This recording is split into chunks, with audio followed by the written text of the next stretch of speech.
জানিয়ে দেব আজকের সর্বশেষ আপডেট বাংলা সংবাদ। প্রথমেই শিরোনাম, লালসাদ হত্যাকে নির্বাচনী পরিবেশ বিঘ্নের অজুহাত করা হচ্ছে, বললেন মির্জা ফখরুল। 3 আগস্ট কেন্দ্রীয় শহীদ মিনারে কি করতে যাচ্ছে এনসিপি?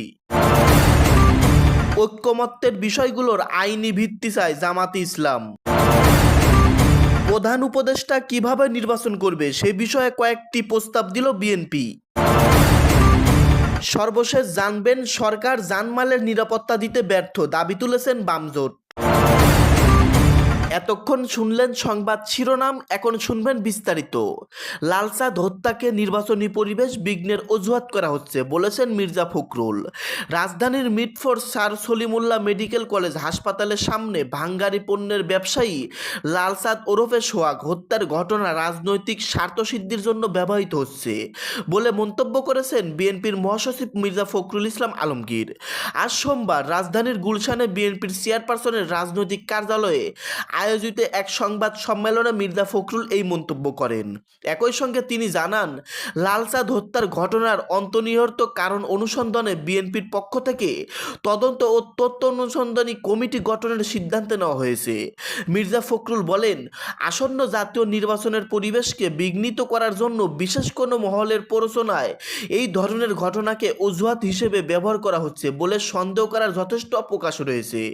এইদিকে গত বুধবার মিটফোর্ড হাসপাতালের সামনে ব্যস্ত সড়কে প্রকাশ্যে নৃশংসভাবে লালসাদ হত্যা করে একদল লোক।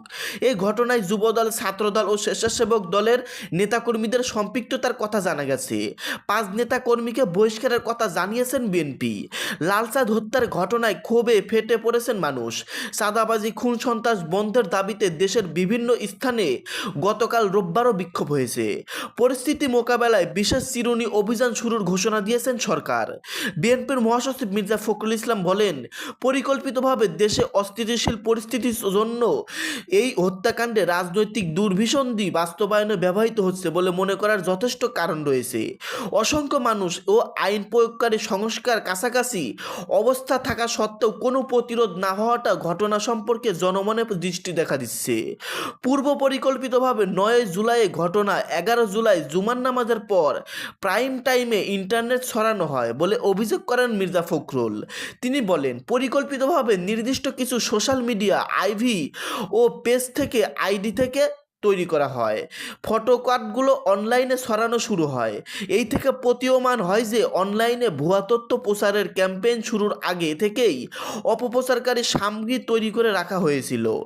অপরিচিত পরিহত করার ক্ষেত্রে সরকারের উদাসীনতার প্রতি ক্ষোভ প্রকাশ করেন মির্জা ফখরুল।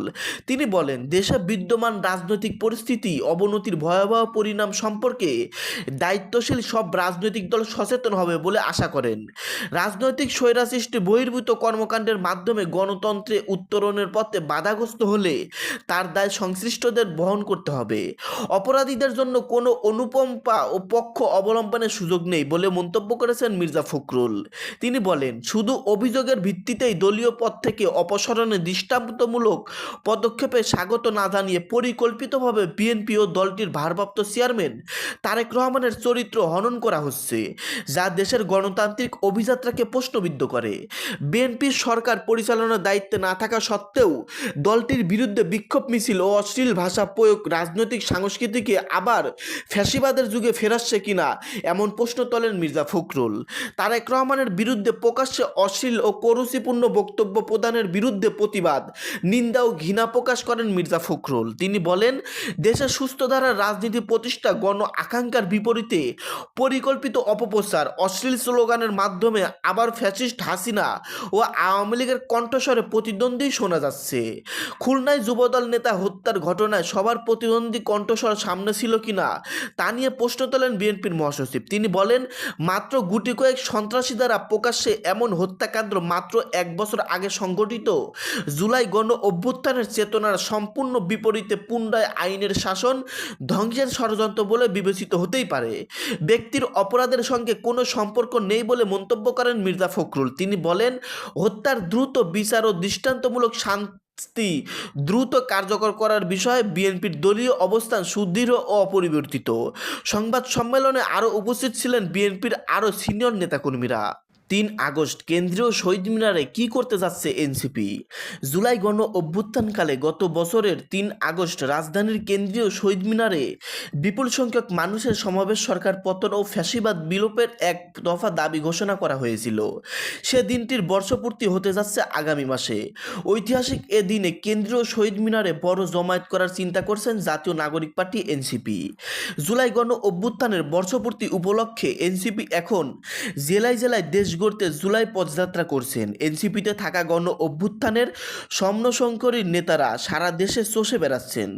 পদযাত্রা কর্মসূচির পথসভা ও সমাবেশগুলোতে বিপুল সংখ্যক মানুষের সমাগম হচ্ছে।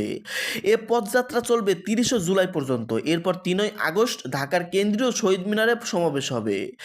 এরপর কেন্দ্রীয় শহীদ মিনারে এনসিপি যে সমাবেশ করার কথা বলছেন সেখানে ঠিক কী হবে তা নিয়ে রাজনৈতিক অঙ্গনে কৌতূহল রয়েছে। কারণ পদযাত্রা শুরুর আগে গত 29 জুন ঢাকার বাংলা মোটরে দলের স্থানীয় কেন্দ্রীয় কার্যালয়ে এক সংবাদ সম্মেলনে এনসিপির আহ্বায়ক মোহাম্মদ নাহিদ ইসলাম ঘোষণা দিয়েছিলেন 3 আগস্ট শহীদ কেন্দ্রীয় মিনারে ছাত্র জনতার পক্ষ থেকে তারা জুলাই ঘোষণাপত্র ও ইশতেহার পাঠ করবেন। এ ঘোষণার পর প্রথম আলোকে দেওয়া এক একান্ত সাক্ষাৎকারে নাহিদ ইসলাম বলেছিলেন, 2 দফায় চলতি বছরের জানুয়ারি ও জুন প্রতিশ্রুতি দিয়েও সরকার জুলাই ঘোষণাপত্র দিতে পারেনি। কেন দিতে পারেনি সেটিও স্পষ্ট করা হয়নি। তারা এখন আর সরকারের কাছে থেকে এটা আশাও করছেন না। গণ অভ্যুত্থানে যারা অংশগ্রহণ করেছেন তাদের মধ্যে থেকে যারা আসবেন তাদের নিয়েই এনসিপি ঘোষণাপত্র দেবে। আগামী 5 আগস্টের মধ্যে এটা হবে। এছাড়া চলমান জুলাই পদযাত্রায় গত বৃহস্পতিবার মাগুরার এক সমাবেশে নাহিদ ইসলাম বলেন 3 আগস্টের মধ্যে তারা জুলাই ঘোষণাপত্র ও সনদ দেখতে চান। 3 আগস্ট তারা শহীদ মিনারে থাকবেন। এর মধ্যে সরকার জুলাই ঘোষণাপত্র প্রকাশ করতে ব্যর্থ হলে সারা দেশের ছাত্র জনতাকে সঙ্গে নিয়ে তারা আবার আন্দোলনে নামবেন। এইদিকে আবার এনসিপির এমন হুঁশিয়ারির মধ্যে সংকল্পিত পরিকল্পিত উপদেষ্টা ওয়াহিউদ্দিন মাহমুদকে জুলাই ঘোষণাপত্র তৈরির দায়িত্ব দিয়েছেন অন্তর্বর্তীকালীন সরকার।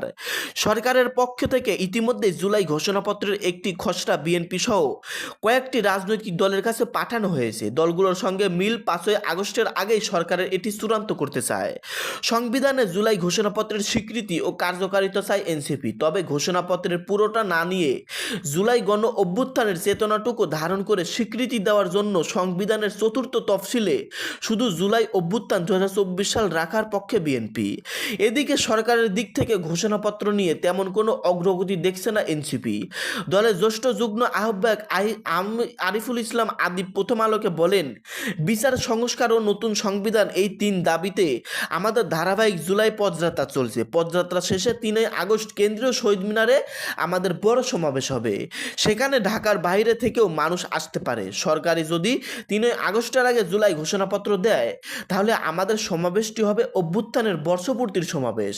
সম্মানিত দর্শক, আপনারা এতক্ষণ শুনতে পারলেন আলোচিত খুবই গুরুত্বপূর্ণ প্রতিবেদন এবং গুরুত্বপূর্ণ নিউজ। দর্শক, এ সম্পর্কে আপনাদের কোনো ব্যক্তিগত মতামত ভিডিওর কমেন্টে থাকলে অবশ্যই জানিয়ে দিবেন এবং ভিডিওতে নতুন হলে চ্যানেলটাকে অবশ্যই সাবস্ক্রাইব করবেন।